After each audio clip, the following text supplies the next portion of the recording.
Price drop? Time to shop.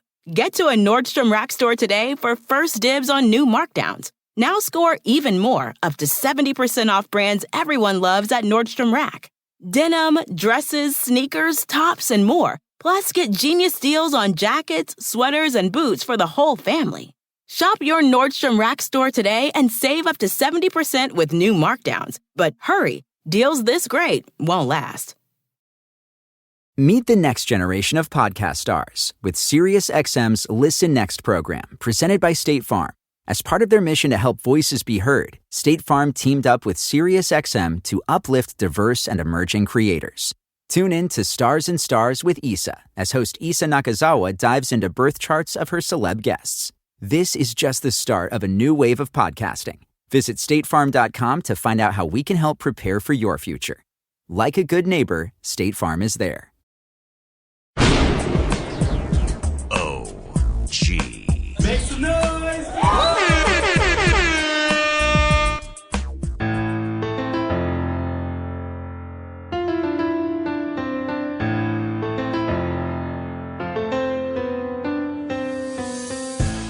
My next guest has worked with Premier, Marco Polo, Sky Zoo, the late great Sean P., Master Ace, Talib Kweli, and more. He's not just an artist, he's a true representative of hip-hop and hip-hop culture.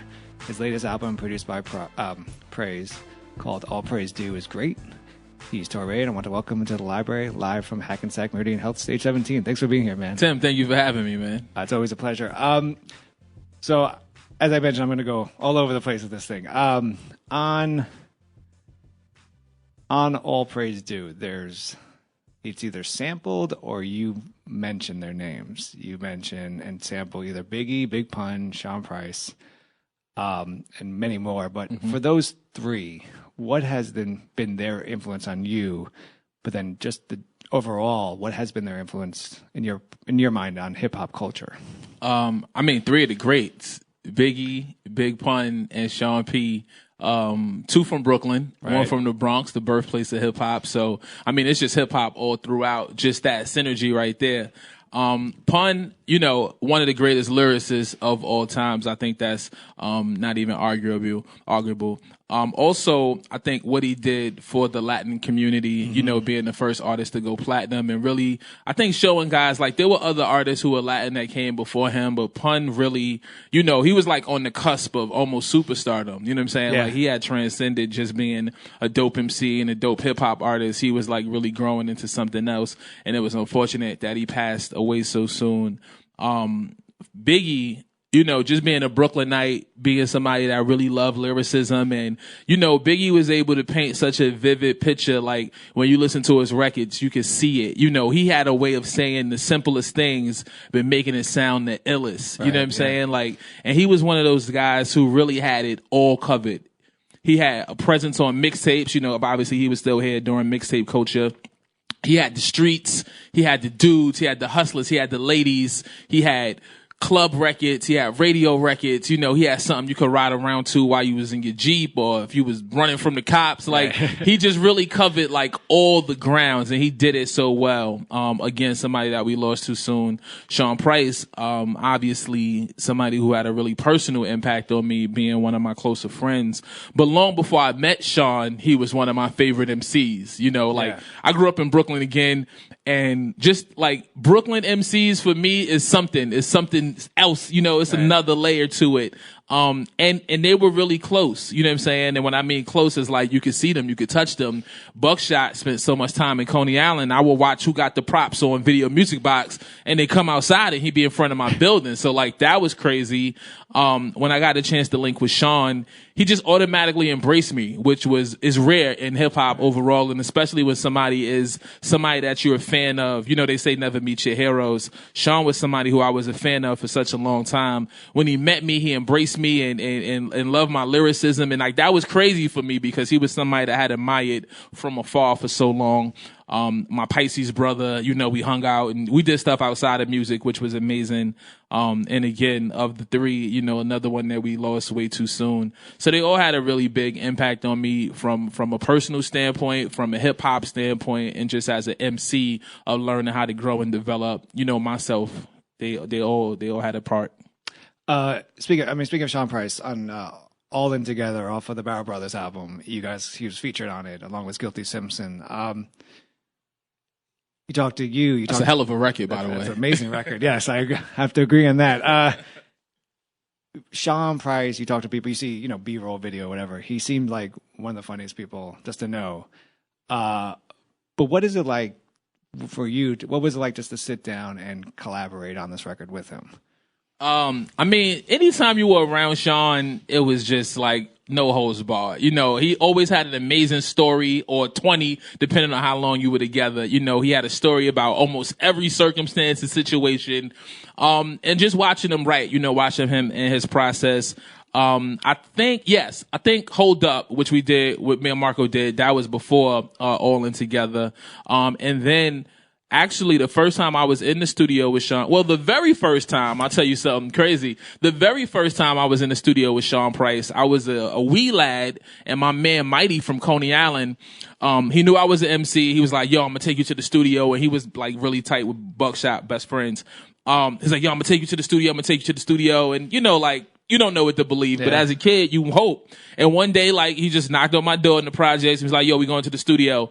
And the session that we went to was for Soldiers Gone Psycho off the Helter Skelter Nocturnal album. Wow. So that was the very first time I was in the studio with Sean. The first time we ever worked on anything together in the studio was for a Babu album. You know what I'm saying? Babu hollered at Sean to do a verse for his project, one of the Duck seasons. And Sean was like, yo, I'm doing this record for Babu. You want to jump on it? Come to the studio. And I was like, absolutely. We went to the studio, we chilled, we hung out, we had a good time, and we wrote and we recorded, and then the song got lost. What? And then the song, I don't know if cause we was in a hood studio in the middle of the sty, you know what I mean? Yeah. Something crazy. And, for whatever reason, the session got lost. Babu did hear the record though. He heard the record, he heard the verse. We never did that record over, but obviously Sean and I went on to record a lot more. And then I ended up doing a solo record, on one of the future Babu albums. But that was my introduction to Babs, you know what I'm saying? He heard of me through Sean and loved what I had did. And Sean, was just so gracious and offered me an opportunity to get on the project. That was one of the first things I had ever done. Wow. You talk about Brooklyn and you're, from Coney Island. C.I., what up? And there's a moment, so obviously New York City, as we know it, is becoming unlivable in terms of financially. Jesus Christ. Yeah. I grew up in Washington Heights, and apparently it's more expensive than Jackson Heights, Queens now. It's crazy. It's crazy. Anything that's remotely close to the center, which is the hub, the epicenter, anything that's remotely surrounding that is skyrocketing. Yeah, it's done. How has, if you go back to where you grew up, how has the prices changed your neighborhood? But two, if you think about how has that kind of the gentrification and the rocketing of whatever apartments, how has that kind of, you think, changed the potential of the artists that might come out of it? That's very interesting. I think overall you're losing a lot of the authenticity and the culture of these neighborhoods and their native people, because people are being forced out, being priced out. And, you're losing the culture, you're losing a part of the culture. And that's not to say it's twofold almost, obviously cleaning up the streets and fixing the sidewalks and having healthier food options in the stores are great, right. But you can't price the people out who made the neighborhood what it is. Walking through the Sty is Stuyvesant Heights now. Yeah. Walking through the Sty is totally different. Walking through Fort Greene, Marco was just here. Marco lives there. Marco couldn't exist on his block 20 years ago. You know what I'm saying? Yeah. And again, it's a good thing, but it's a bad thing. You know what I'm saying? You don't want the neighborhood, the culture, and the people who really make those neighborhoods what they are to be forced out. Coney Island, I haven't lived in Coney Island in a long time, but I still go there. I still got my same barber that I had since I was a kid. So I'm still there a lot, and I see the changes, obviously there's a big multi-million-dollar baseball stadium. There's still the amusement park that they did over. They just did the whole boardwalk over, and they got a lot more plans for it. But when I moved out, you'd be hard pressed to go in the store and find like a 50-cent soda. You know what I'm saying? Like it was like gefilte fish, and like they was doing away with the Little Debbies, and all of my neighbors were Russian or Asian, you know, whereas when I grew up, it was just black and brown people, you know. So, you know, you see the changes. You see the changes. And like I said, you know, you take the good with the bad, but you just hate to see like people that can't afford to live in the homes that they grew up in or their grandmothers grew up in. And also people be tricked out of their land and their ownership. You know, you had a brownstone in your family for so many years, and then you kind of fall on hard times, or somebody comes around and offers you, you know, $400,000 is like the most money you've ever seen in your life, and then they turn around and flip it for 2.5. Right. You know, so like it's bullshit to be honest with you. So, you know, that's my answer. And there's a shell for a brownstone in Harlem is $1 million. Oh yeah, that's on the low end. I know. They might still sell crack on that block. Speaking of neighborhoods, I mean, I think it's you talk about art, and you go to comedians, and the comedians talk about like you don't know this guy, but this is my comedian. They're like comedians. You growing up, was there ever, who was your like MC, like the guy that maybe, or the girl that is not on MTV, not on the video, you know, not on Video Music Box, did not have that hit, but kind of that person that if you brought him or her out would destroy anyone, but still no one really knows about him? Well, how do I answer that? I mean, there were guys like the guy I mentioned, Mighty Real. And you've heard Buckshot and Ruck and Rock mention him on records. He was somebody who I looked at. He was like a superhero in my hood. You know what I'm saying? Like his flow and style and cadence and wordplay was like always amazing to me. He's somebody I took a lot of cues from. As far as somebody who like had records out and did things like, I mean, Smooth the Hustler was always like top notch to me. Him and Trigger, like obviously they're brothers, but just like this synergy was out of this world crazy. And Smooth is somebody whose album I studied because I'm from the school of like, we were fans of hip hop first, right? And then you got the passion and the love, and you was like, wow, I wonder if I could contribute. It wasn't like, yo, I can do that. Right. It was like, how can I contribute? How can I be a part of this and add something to it?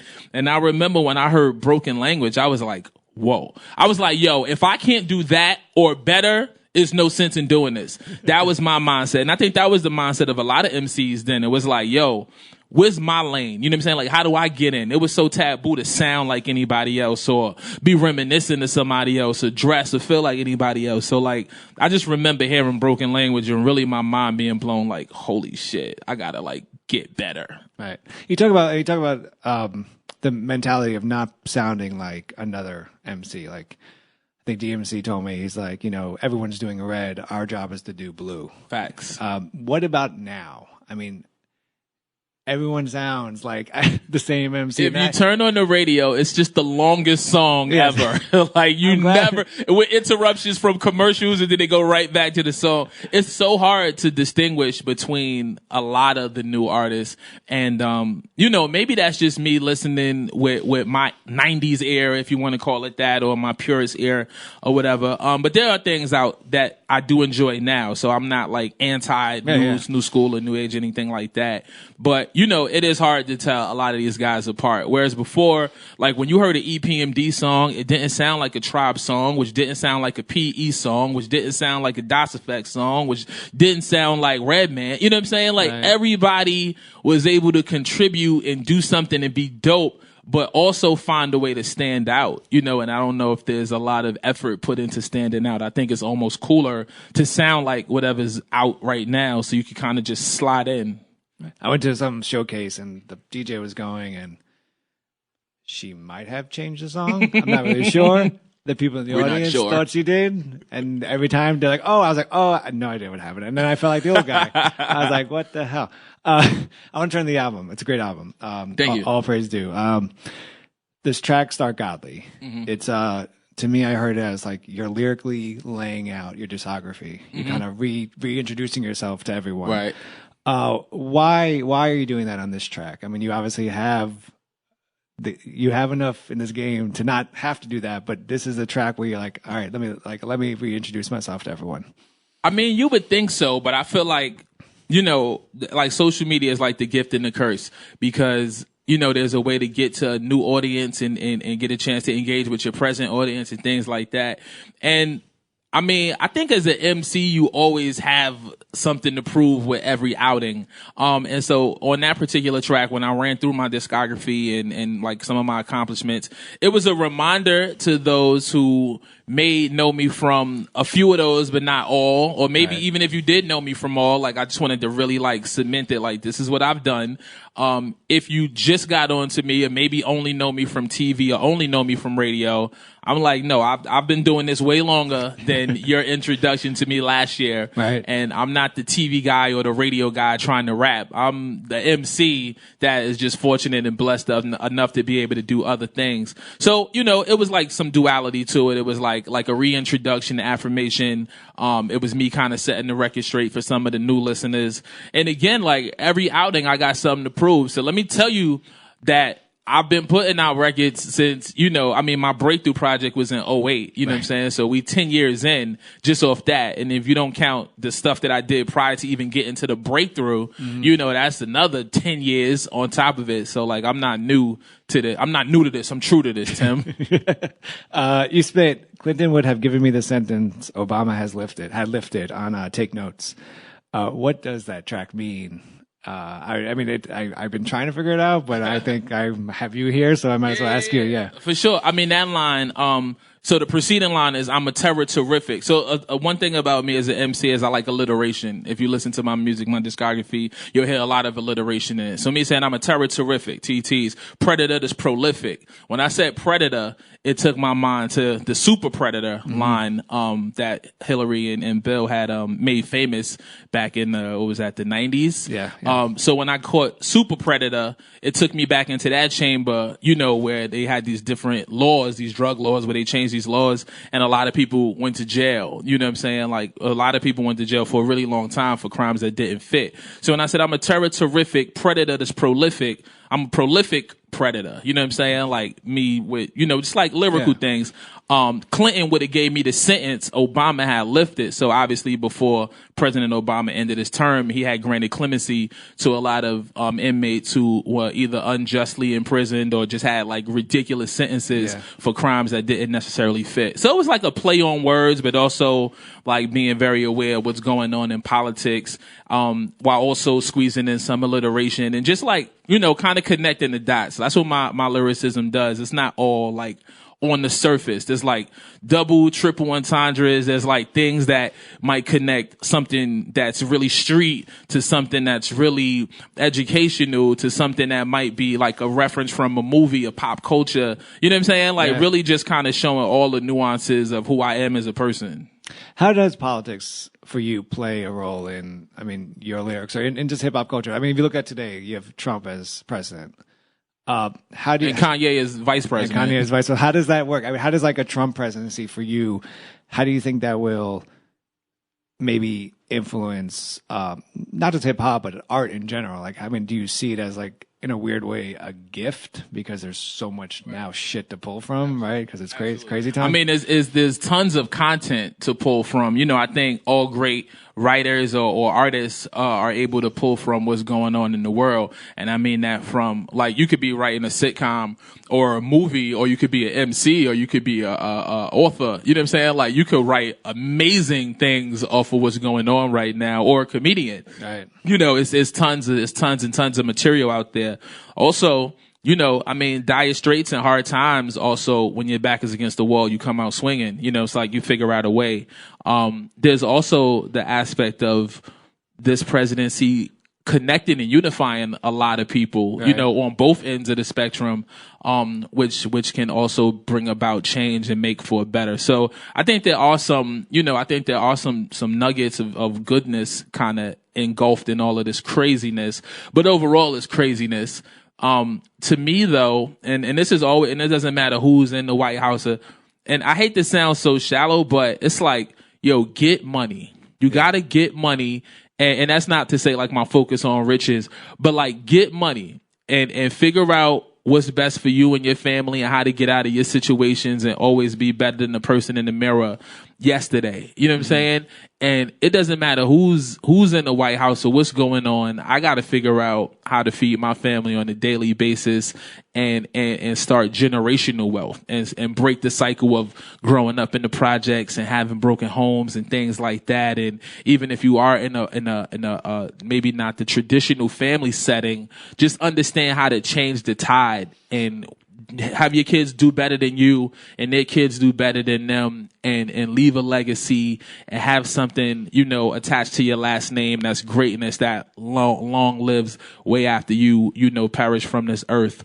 And that's not going to change no matter who's in the White House. Has that always been your mindset in terms, like when you dropped 2008? I mean, has that always been what you wanted to, That was like get out the projects at that point. You know what I'm saying? And fortunately, like I'm so far from that person in 2008, but also I'm still the same exact person. But yeah, it was always about like, I make music not for money, but I do business that would generate good business, and that's like showing up on time and doing interviews and like all the things that are attached to the music industry and the business. But when I go in the studio, it's strictly about making the best art that I can make and catering to my audience and my fan base and growing that. And then once I walk out the booth, everything else is now the job part of it and just figuring out how to get it to the most people and how to do the most shows and things like that. And, again, man, like the more that you attain, and I know it's like taboo to say, but I think the more notoriety you have, the more that you attain, the more fame that you have, it enables you to be able to do more. If I had $10 million in the bank, I wouldn't buy 80 Bentleys. You know what I'm saying? Like, I'd be in my neighborhood every day or the neighborhood I'm from every day, trying to figure out ways to empower the next generation and the generation after and give them, the tools that they need to compete with what's going on in the world. And that's the best of books or computers or whatever programs they're going to need or whatever STEM schooling they're going to need. It's always about that for me because, again, like having 10, 20 dope projects is cool. And it's something that, like my music will stand the test of time. I believe it's something that people can always go back and listen to. But what's my impact? Yeah. Like how you change the world? Like outside of a dope song, like what am I going to do that's going to outlive me and my kids? On cues, you spit self-taught, learned what I didn't know. What didn't you know about the industry and the business of hip hop prior to getting in? I didn't know anything. Like not one thing. I watched Video Music Box, shout to Ralph McDaniels, and I listened to, WBLS and Kiss, and I was like, okay, well, EPMD got Benzes on their album cover, and Eric B. and Rakim are paid in full with these MCM suits and Gucci suits, and I was like, yo, like, these guys seem like they're rich, like they're on boats, and they're making a lot of money, and they from the same, like, dire straits that I'm from, the same humble beginnings that I'm from.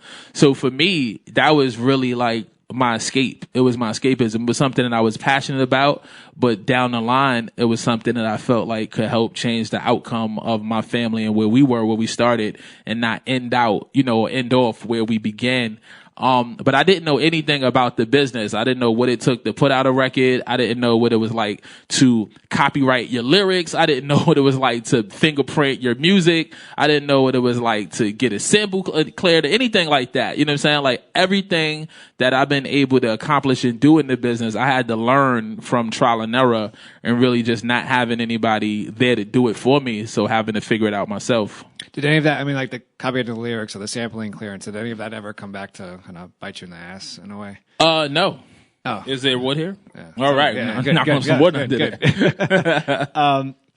At the end of Got It Hemmed, you say, I always wanted to say that on one of my joints.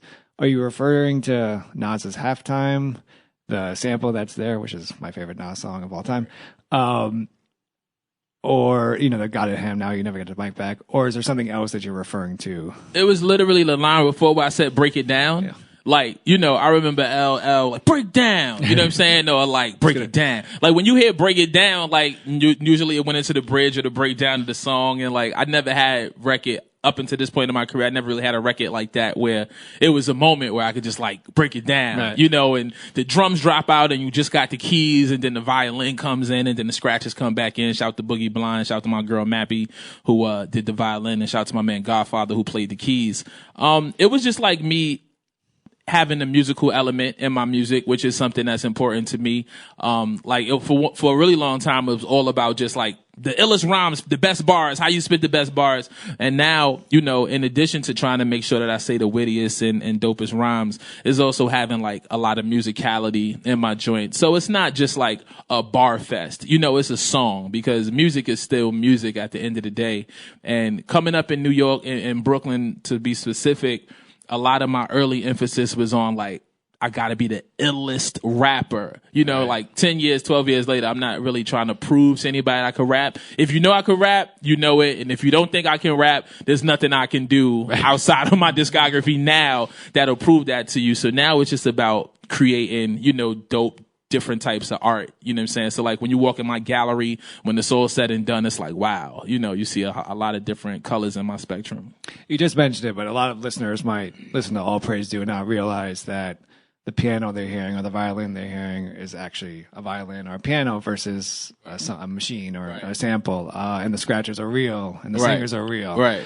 If you could just kind of expand on like, what is your favorite part about each of these, but what does a live piano or a live violin kind of do for the music as well as your rhymes that maybe the machine could not do at this moment? I mean, this is just a different chamber. You know, you tap into a whole different level of creation, because when you program in a machine or something on a computer, you know, for the most part, it's just going to be right on the 1, the 2, wherever you place it. You know what I'm saying? For the most part, that's not to say that it's all like that. But when you creating like, and you got a real violinist in the studio, you know, Mappy did 1 million takes just to get that, you know, because even when I thought it was great, she was like, yo, one more. Wow. And I was like, that's the greatest you're ever going to do. And she was like, one more, you know, or Godfather with the keys, you know what I'm saying? Like him not being, trained pianist, you know, but him learning how to play by ear. Like you just get a raw realness in some of that live instrumentation that you can't get where you're just programming. And also, you never know like what being in the studio and vibing and jamming is going to bring forth. Cause I could have an idea and Godfather could have an idea, Mappy could have an idea, and Blind could have an idea of what we're going to do. And if I just send them the files, then that's what they're going to do. But when we in that room together and we creating, it's like, yo, you know what'd be crazy? You know what I'm saying? Or, yo, that's ill. Or you might make a mistake. And you like, no, we got to keep that. You know what I'm saying? So it's just like, it's just the creative aspect, you know, like really being able to create music is dope, man. And, I'm always like welcoming that type of vibe and energy in a session. Talk about the studio aspect. I mean, you mentioned in the album, I think it's part of an interview or something, that you were very excited to get in studio with Praise because you guys did the email thing prior to that.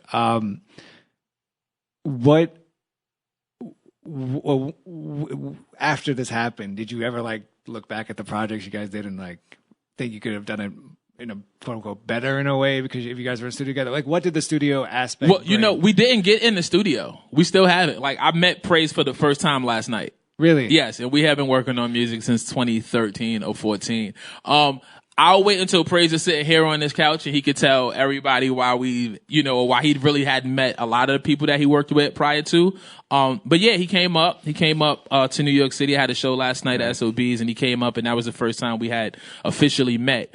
So we have yet to get in the studio to create, but we still have a great chemistry with each other. And obviously there's tons of technology. So even though we weren't physically sitting across from each other, you know, there's Skype and there's FaceTime and there's obviously ways for us to communicate and talk to each other and talk through song ideas without physically being together in the studio. But I am still really excited to see what we can cook up once we do get in the studio and make some records like from scratch. You know, you obviously talked about why you would work with, like why you work with people. But I want to ask a question that I would ask these producers or artists about you if I were with them. So you talk about Premier or even Praise, Shabam Shadiq, Static Selector, DJ Spin, Pumpkinhead, Marco Polo. Rest in peace, PH. Rest in peace, Sean P.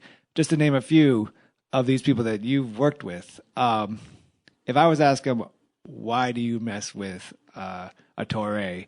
What do you think the common response would be? He's the illest shit ever. There we go. Yeah, pretty much. I would like to think that there's a mutual respect. You know what I'm saying? Like, I don't work with people that I don't respect musically or, personally for the most part. Obviously there's some types of paid features sometimes that people just want to buy a verse, and you know what I'm saying? Like, even with those, like, I'm in a position now where I don't have to accept all of those, or if like the artist is terrible, you know what I'm saying? I'll be like, yeah, I'm not going to do that. So I'm in a position to be able to pass on stuff like that.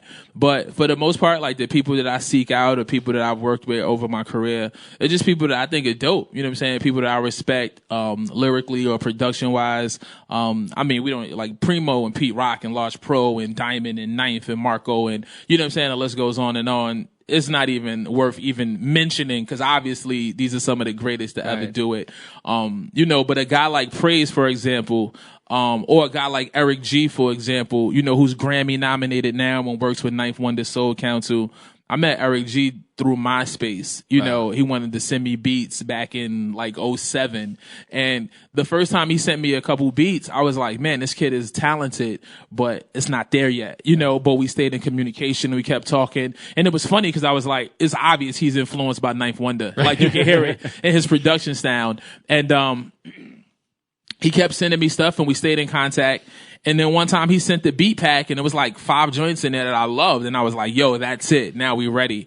And those records ended up going on, Daily Conversation, which I dropped in 2008. But that kind of was like the catalyst for him to reach out to other people, and him meeting Sky Zoo, which then turned into his relationship with Ninth. And now he's part of that Soul Council. I always try to give people that I think are dope an opportunity, talented a shot. So like, if I think you dope, and yeah, I might have Pete Rock and Preem on the album, but you might get sandwiched right between those guys. So make sure your drums is knocking, and make sure you find the dopest sample, and make sure we make the illest record, because you're going to be put right in between those guys, and your shit got to stand up to their quality, So, the same goes for Praise or anybody that I work with that's new MC wise or producer wise. Like, I'm going to put you right in the pit with the Lions, and you got to survive. What do you, actually, I was thinking about, what do you, when you're creating these albums, or even for All Praise Due, what are you listening to? Are you listening to any, maybe not even listening to anything, but what are you, while you're writing, or I don't know when I got to that point of not listening to stuff while I'm creating, but I am at that point now. Like, when I'm creating music,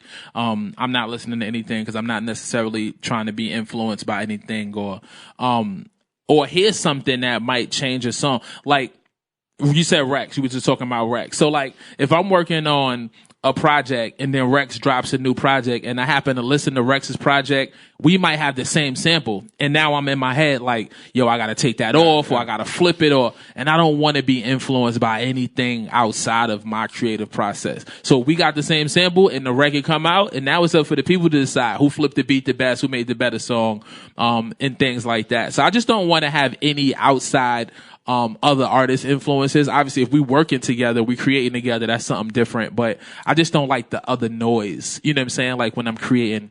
But it wasn't always like that. Like when I did the Double Barrel album with Marco, I only listened to Public Enemy, Smooth the Hustler, and Onyx and MOP.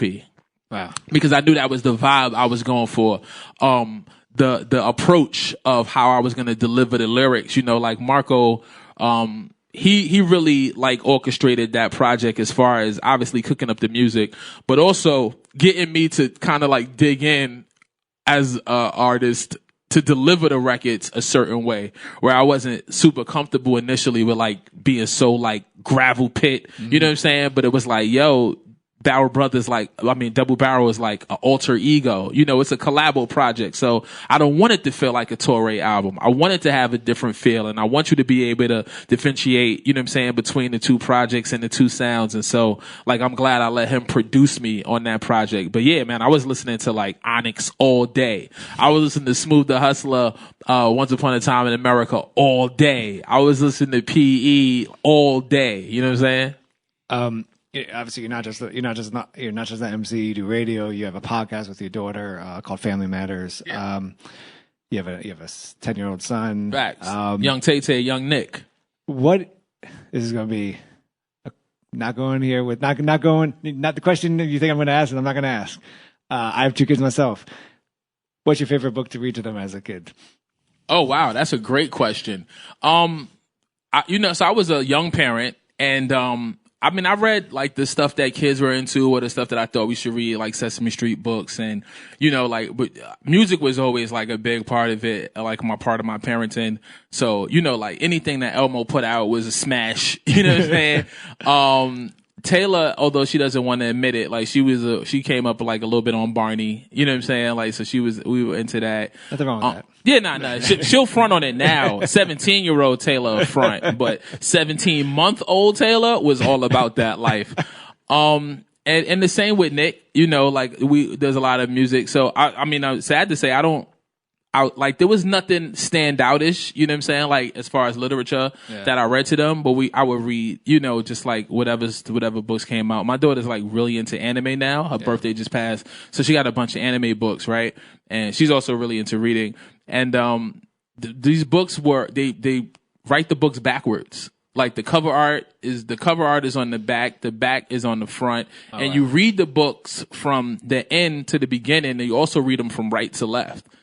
Wow. Yeah, it's crazy. I was like, yo, that's like a science project. I'm just trying to read a good story, a good book, and I got to do all this math and science. And Nick, he'll read like game instructions, how to beat Fortnite online. That's what he's into. So that's what, I'll go with that with him. But as kids, we didn't have that like typical, I guess just because I was kind of figuring out parenting, and a lot of my parenting skills came from the lack of certain things as a child, things that I wanted to, like those voids that I wanted to fill in. But I was also like never really read to as a kid. So there wasn't like a transitional part that passed down to me, which is ill. It's funny because I discovered so many things about my childhood now as a parent, things that I thought didn't matter, or things that I thought like didn't have any bearing on my life or how I am as an adult. And now I see as a parent, like it had a big impact on it. You know what I'm saying? Like that's something I never really thought about. Like I remember, like going to see my son play football or basketball and not having my dad around for stuff like that. Or, watching my parents not be together and deal with some of their demons coming up. And it made me, stronger in the sense that it was like, well, I know I definitely don't want to be like that if I have kids. But it's ill because like I try to do so many of those things that I didn't have growing up. So now, like I said, we start in a new chamber, a new chapter, and new legacy. And so things like that I didn't get a chance to do, or experiences I didn't have with my parents, I try to make sure I have with my kids. But that's ill. I never thought about the fact that like I never got read to as a kid. Is that why? Is part of the reason you started the Family Matters podcast was kind of a way to like, I guess, be closer to your daughter, and I don't think we could get have a conversation because she's 17 years old, so right. I understand that I'm not there yet. How old are you kids? 4, and my son's about to be 6. Okay, so you got a little bit of time. I got a little time. I know, like a guy I know has a couple years ago. He said when his daughter turned 13, he put her aside and said, "Listen, you're gonna hate Dad. I know that."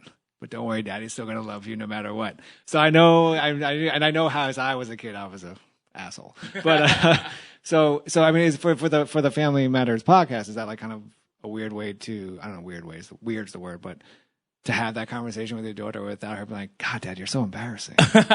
Our relationship, Taylor and I, like this, like super strong. I don't know if there's going to be a day. I'm prepared for it. If there's going to be a day where it goes like that, or obviously she's going to have her own life and venture off to do her own things. But we've been A1 since day one, and the reason we started the podcast was because of that. It wasn't like a roundabout way to try to figure out how to have a conversation. It was like bringing people into our conversation because it was so strong. My wife, has 2 sisters. She grew up with her 2 sisters, and they talk about my relationship with Taylor. You know what I'm saying? Like so many females always commend us about our relationship, like, and I say females specifically because she's a female for one. And also that relationship, I guess, because I'm not a woman, that relationship with your dad is a special one. And so, like, if they see something special in it, in our relationship, then it's something that I definitely take heed to. And so we would just always have ill conversations in the house about life, about music, about movies, about, you know, she enlightens me and opens me up to so many things. So I do like learn a lot from her, and I'm hoping she's learning a little bit from me as well. But like, yeah, you get to a point where your kids get to a certain age where now you guys are having different types of conversations. Right. And, you know, she's made me so, open-minded to so many different things that I probably would have never gave any thought to prior to, which is ill. So to answer your question, again, the reason for the podcast was to bring people in. And then I looked at it as like, well, we have amazing conversations, so I think that's dope content. But also, sometimes we touch on things that other parents or maybe dads might not have a way to have that conversation or not have a way to start it. You know what I'm saying? Like, it's a way that you can like listen to this and then like figure out, oh wow, that's crazy they would talk about that. So what do you think? You know, like it was that. And then it was also like giving her a platform and a voice, you know what I'm saying? And understanding that she could do or be anything.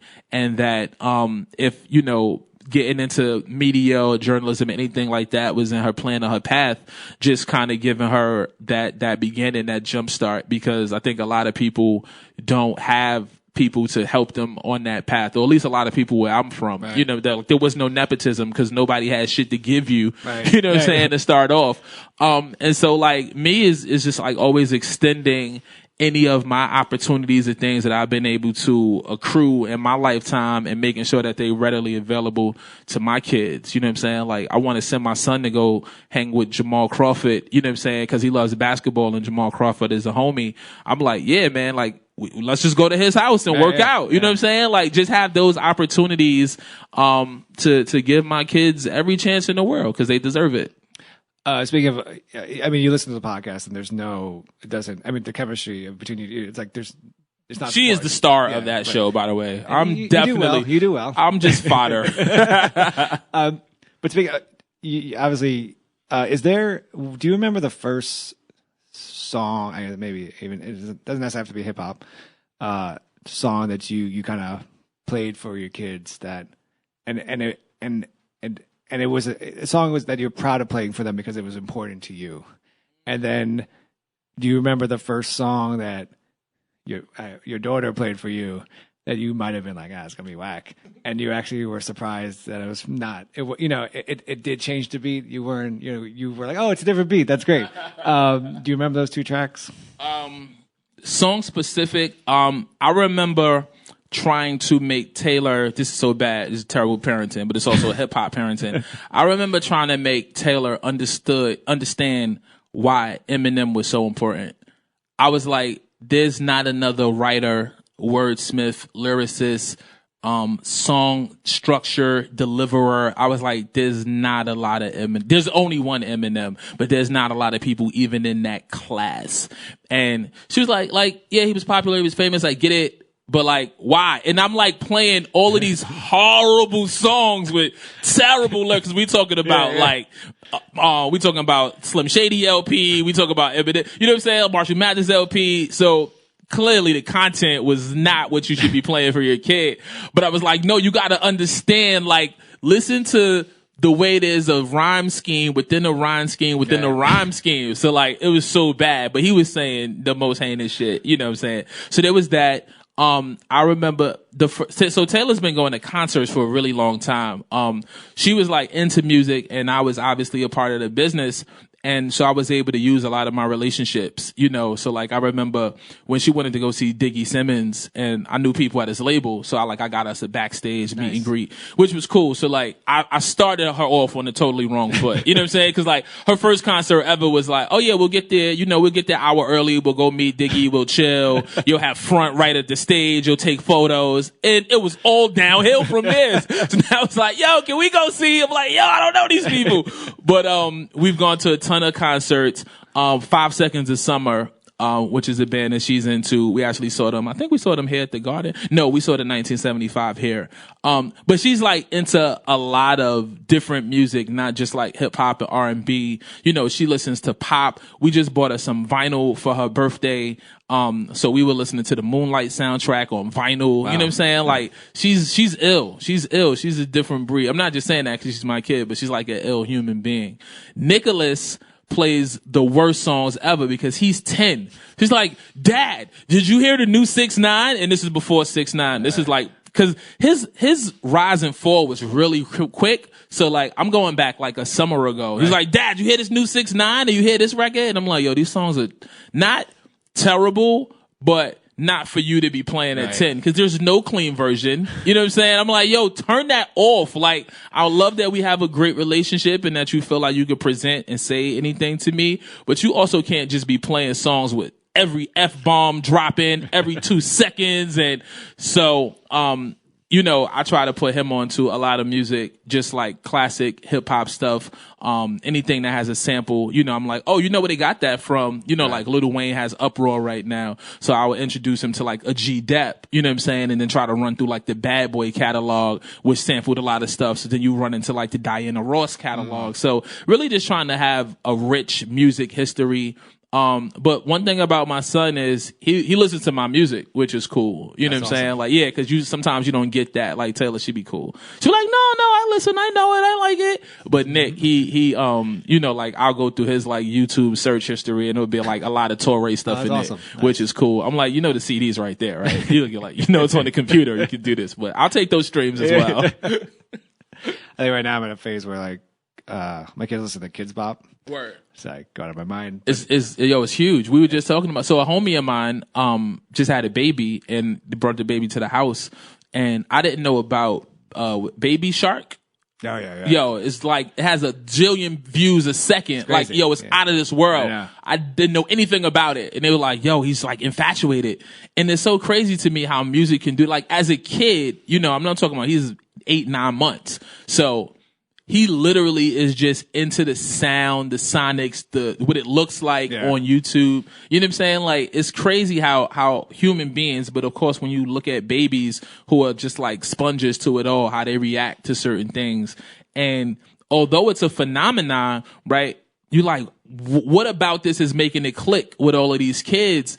And even if you could like brainwash the 10, 11-year-olds with just like repeatedly playing stuff, if you play something for a baby one time and they cry until you play it again, that's like amazing to me. That's crazy. It's a science experiment. Yeah, it definitely is. Definitely is. I want to end this with a question I've asked like DMC and Yo-Yo, and it's about kind of if you look at your career so far. Shout out to DMC and Yo-Yo. Let's just say that. Shout out to you for interviewing DMC and Yo-Yo. Yeah, thank you. I still can't. I'm still can't believe I used to listen to their cassette tapes and now I'm like talking to people. But you look at your career and like it could be something that you're in the middle of writing. Who knows? But is there a lyric out there? Actually, two of the things because I saw you do the freestyle with Sway, where you answered every question, which was pretty incredible to watch, right?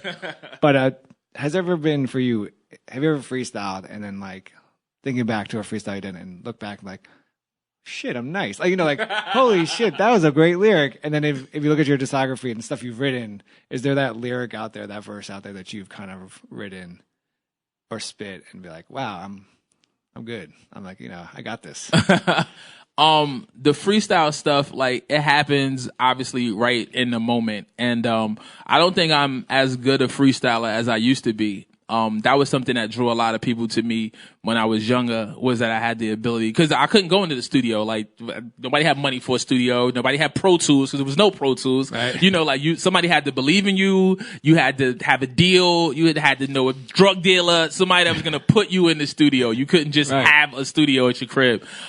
So a lot of my early stuff, you know, like just kind of embarking on this journey as an MC was freestyling. You know, if a cassette tape came with the instrumental, I was buying it because it gave me an opportunity to make a song, you know, write a song. I didn't know anything about song structure, counting bars. But I knew I could write rhymes. And when the beat was playing, sometimes I would just freestyle. We'd be outside. We'd be banging on the table in the cafeteria, super hip hop cliche stuff. but freestyling coming off the head. So like, I never, this is before you could record everything and capture everything. So people would come back to me days later, weeks later, like, yo, you said yeah. And I'd be like, what? I said that? Like, that's crazy. You know what I'm saying? And when I had a few of those different moments, I was like, oh wow, like I'm like doing something with this. Because I could, if I freestyle like at 3:00, 3:03, I don't know what I said. Yeah, you know what I'm saying? Yeah. But those lyrics, like in that moment would stick with people and they would come back and they'd be like, yo, you said this and you connected this to that. And, we were standing right there and somebody walked by and I was like, oh wow, that's ill, so it's good to see I still somewhat have a little bit of that. I had no idea Sway was going to put me on the spot like that either, but Sway is a genius in that, he's somebody that I speak to often and I have a great relationship with. And he was like, I needed to make this interview different. I needed people because I've had you on the show before and you rhymed on the show before and some people get it and some people skip right over it. He was like, I wanted to do something that was going to stand out, that was going to make people turn it up and pay attention and really showcase your talent in a different way.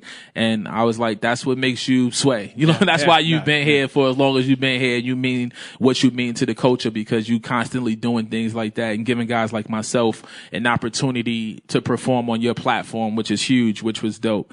As far as written lyrics and things in my discography, I'll say that my last full-length album and title is my favorite body of work of mine. It's just like, it's so many different things that I touch on that project. A song like Troubled Times, with Mac Wiles, where, I'm literally talking about troubled times in different instances.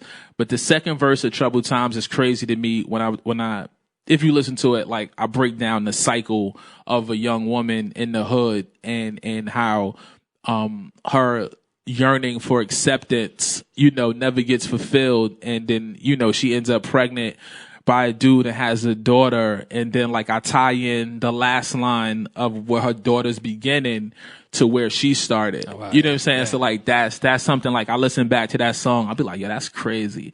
Or I got a song on that project called The N, and it's the only song on the project where I use the N-word. And the funny part about that, or the learning part about that, is when I dropped Daily Conversation in 2008, I had a song called The Niggas Is Coming, produced by Crisis. And that word didn't mean anything to me in 2008. It was just another word that I used. It was in my vocabulary as an MC, in my everyday conversation. And then I put that project out and I traveled a little bit and I toured and I got a chance to see the world and I got a chance to meet other people and I got a chance to perform on stages for people who didn't even know the language, but they loved hip hop. And they stood there and niggered me back. And I didn't like that. Yeah. You know what I'm saying? And it wasn't with any malice or any ill intent.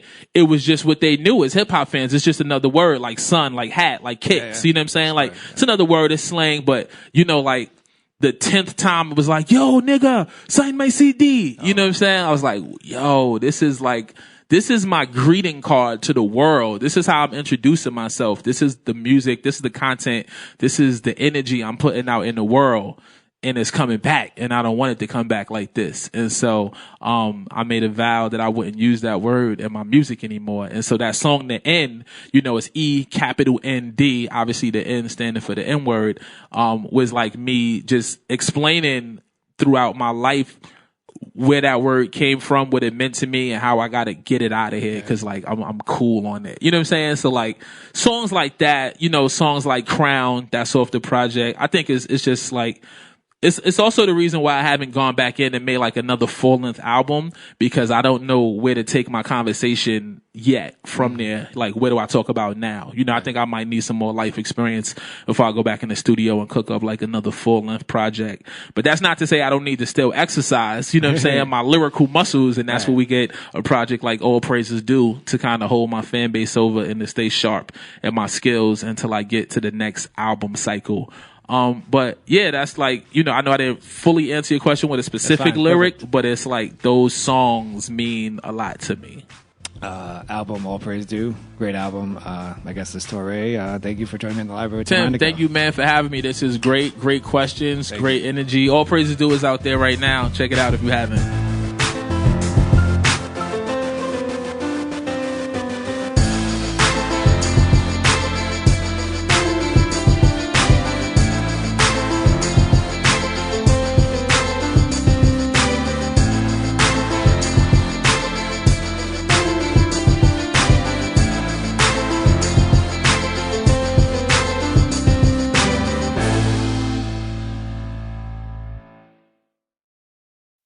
Price drop? Time to shop.